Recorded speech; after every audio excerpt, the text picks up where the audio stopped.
Ek was al self geboelie, maar ek verkies om nie 'n slagoffer te wees nie. Fighting Giants help die kinders, nie net die kinders nie, maar ook die boelies. Die boelies het nie meer mag oor ons nie. Wanneer 'n kind geboelie word, raak dit noodwendig die hele gesin. Afknouery is 'n algemene verskynsel vandag in laer- en hoërskole. Ons sal omkom na skole toe en met die kinders praat. Fighting Giants is daar om ouers toe te rus met die kennis wat om te doen en wat om uit te kyk wanneer jou kind self geboelie word. Hierdie is Buster, ons klein mascot. Buster is deel van Fighting Giants. Hy staan ook op teen boelies. Goed, my kind is by skool aangeraak.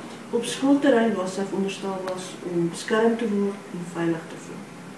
Fighting Giants is as gevolg daarvan sy een been gestel. Wat gaan Fighting Giants doen vir ouers as hulle kinders aangeraak is? En dan wat is die legal aspects towards Fighting Giants? Goed, Fighting Giants is 'n organisasie wat daar is vir kinders en vir ouers sowel as ouers. Ons het 'n beraader wat ons bystaan en ons het regshulp wat ons bystaan. Ons wil graag albei aspekte aanspreek.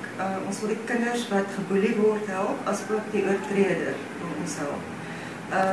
Ons beraader is Dirma Lapsher en ons persoon wat ons help in die regsaspekte is meneer Chetty Kibane en hy sal ons meer vertel oor die regsaspekte.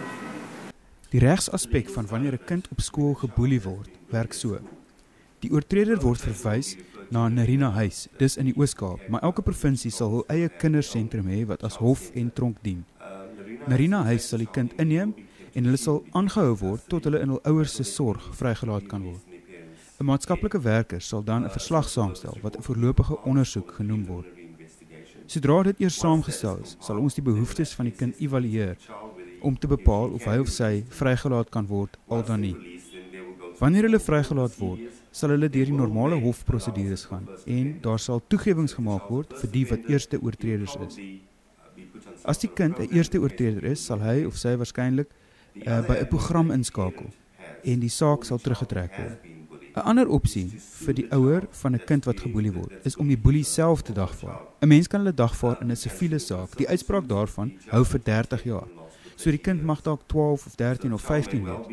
Maar wanneer die kind 23 of 24 is, kan die uitspraak in aksie gestel word en die geld kan dan ingevorder word.